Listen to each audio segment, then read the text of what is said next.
Welcome to Part of My Imagination. I'm Imagination and you're the Imaginers.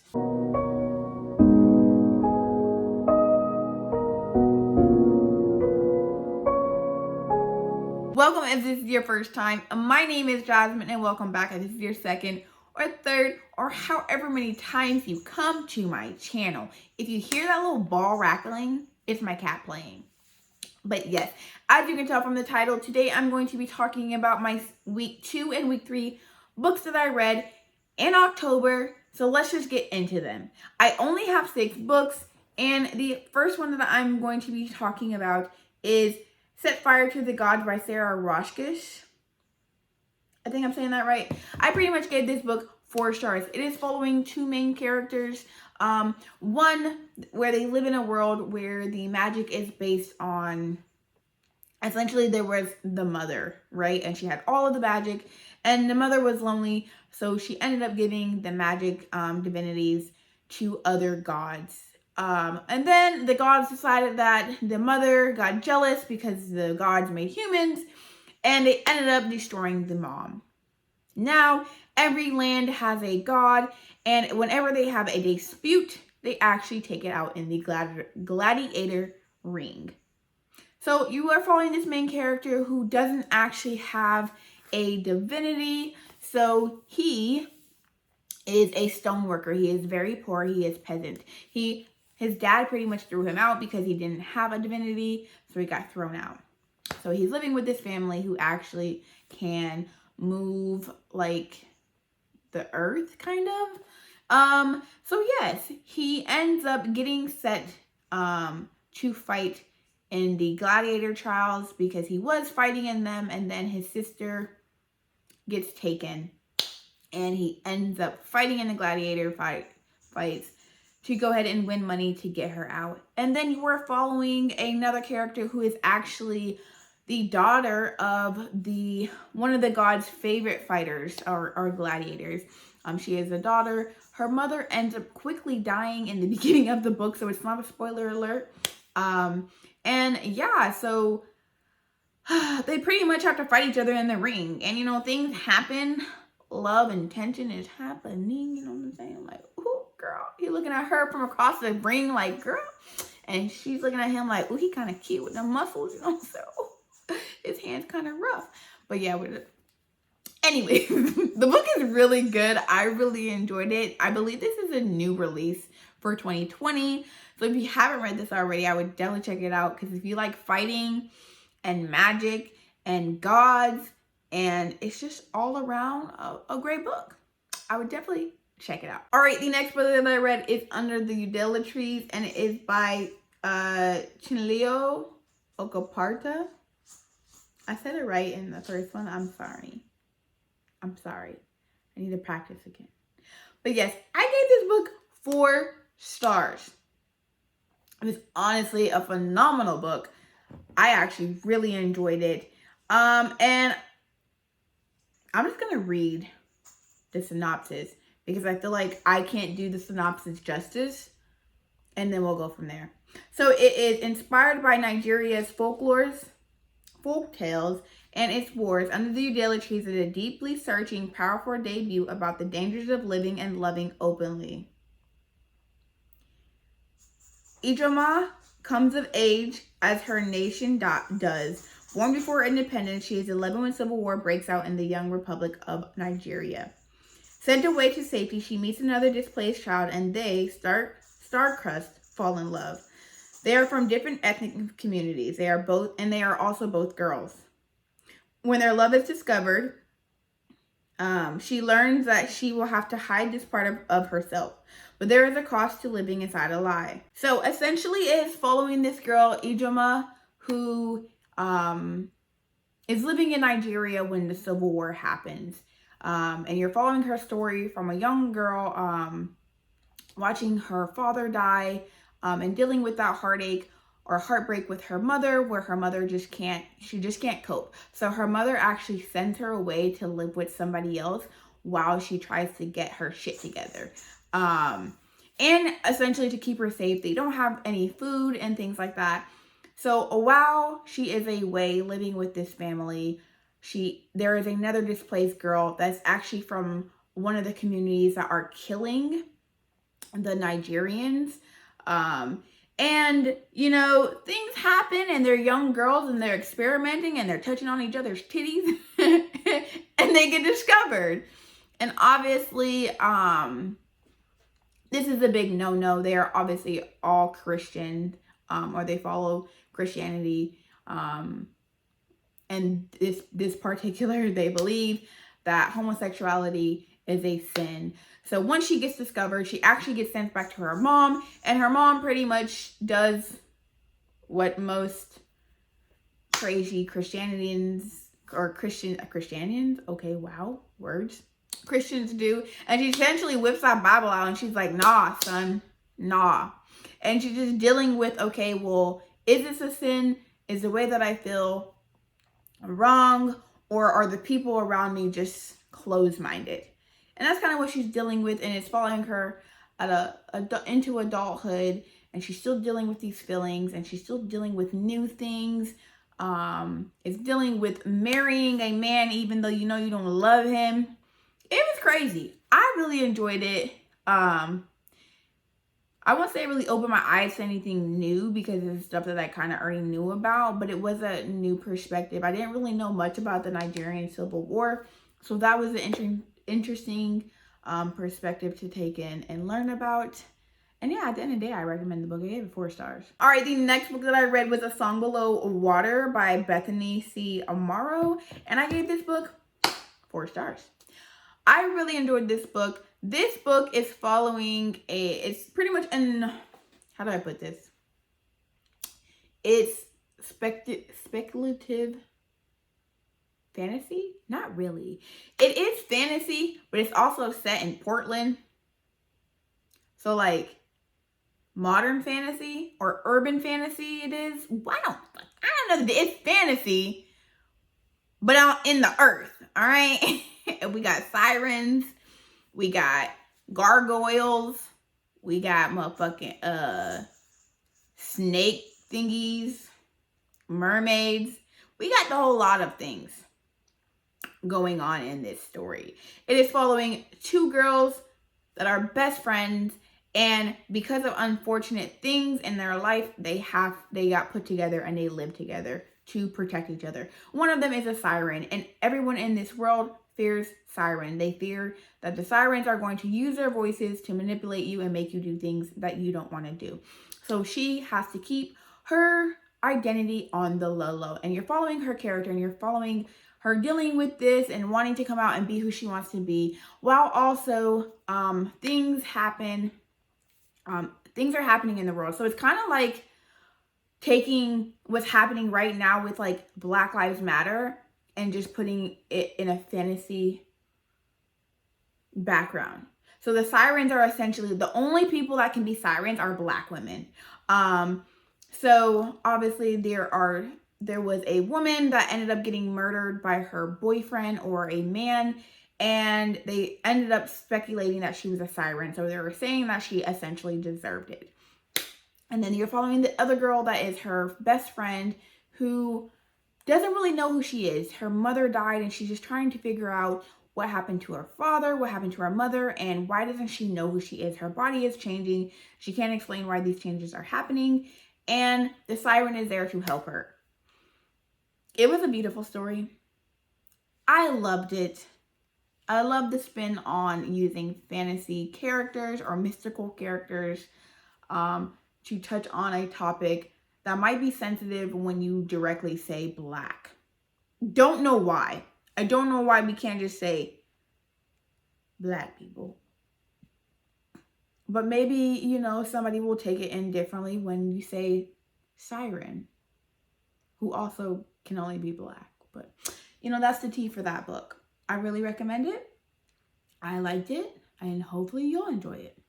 All right, the next book that I read was Conjure Women by Atakora.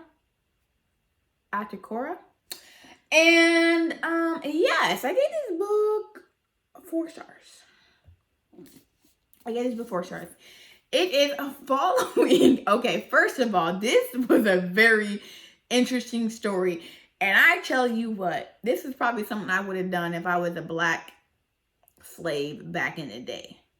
I ain't gonna lie to you, right? So it's essentially following this girl who was raised on the plantation, and then when the Emancipation Proclamation, blah, blah, blah, we're not going into a history lesson here, but essentially when, you know, black people weren't allowed to be slaves anymore, it's following this community that is dealing with their freedoms and rebuilding themselves, right?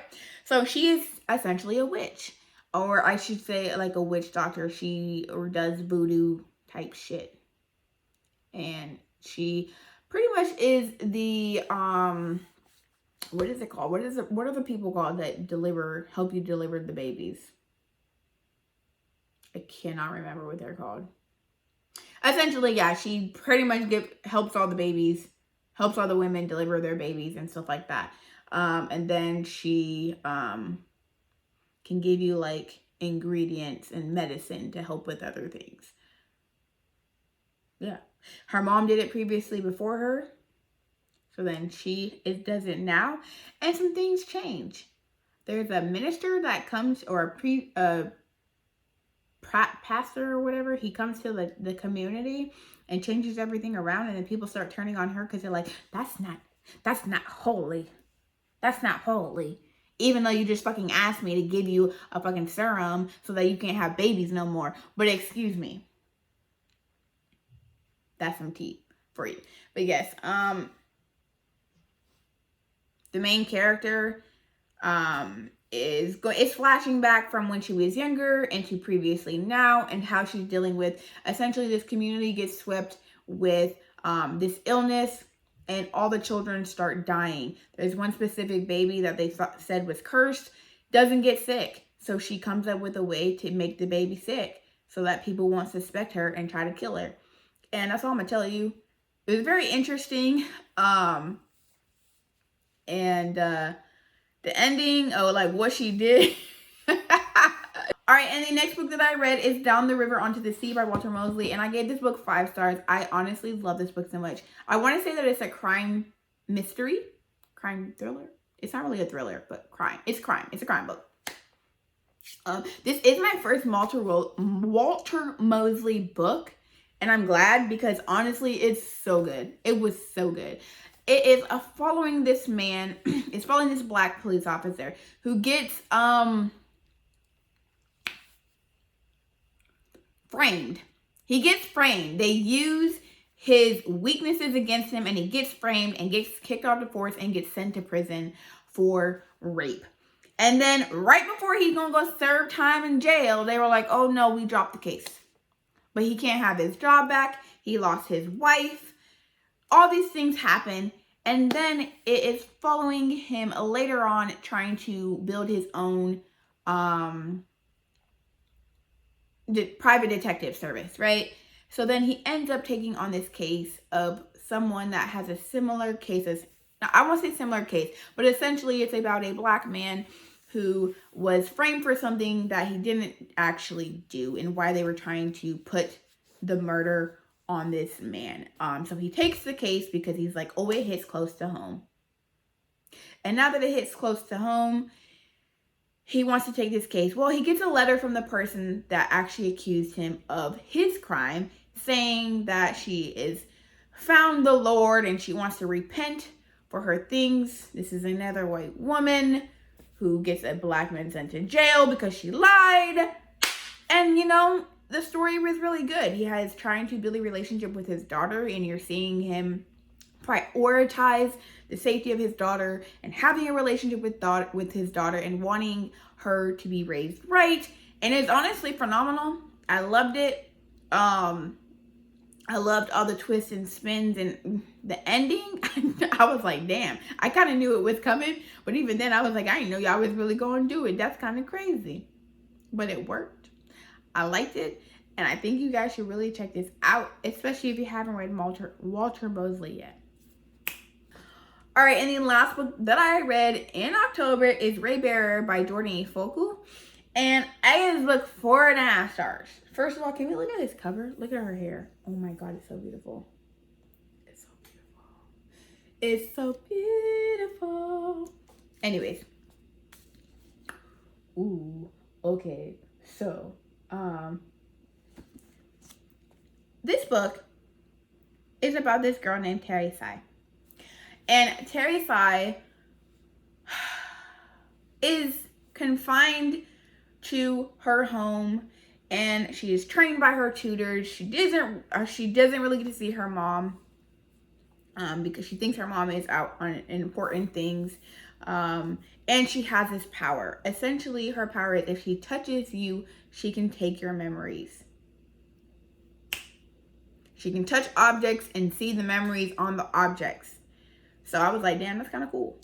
But she is living in this world where there are called these Raybearers. And the Raybearers come from pretty much, how do I put this? Pretty much the god power got put into the Raybearer. And the Raybearer is the one that can connect with 12 other people. And these 12 people are the only people that can kill this Raybearer. Nobody else can kill the Raybearer, and they are essentially the emperor of the land, or of this land.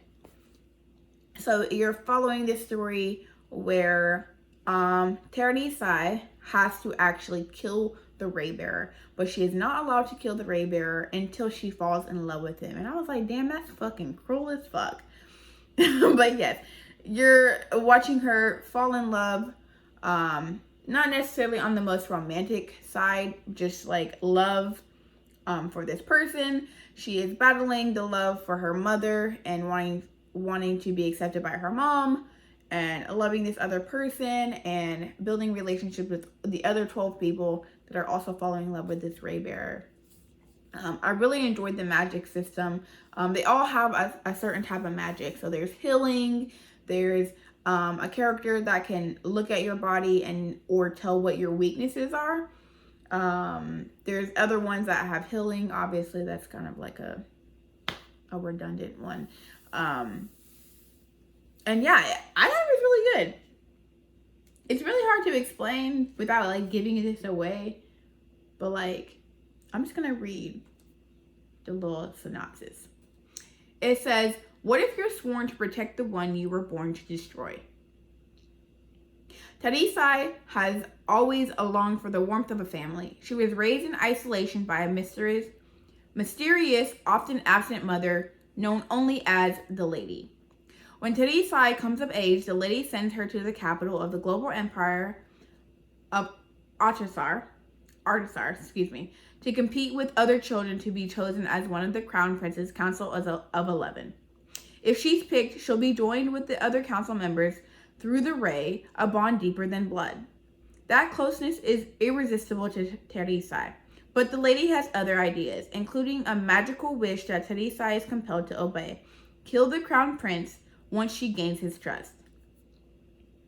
Terry Sai won't stand by and become someone's pawn, but is she strong enough to choose a different path for herself? With extraordinary world building and breathtaking prose written by an incredible new talent, Raybearer is a story of loyalty, faith, and the lengths we're willing to go for the ones we love. That's all you need to know. You should definitely check this book out. All right, those are all the books that I read in week 3 and 4 of October. Those are all the books that I read. I didn't really read that much this month. I read 11 books. That's not a lot for me. But, you know, we're going to pat ourselves on the back anyways, because at least I got some reading done. But that is all that I have for you guys today. Be sure to check out my description where you can find easy ways to contact me, as well as all the books that I talked about. If you like this video, be sure to like, comment, and subscribe. And if not, just imagine that you didn't come back again. Until next time, keep imagining.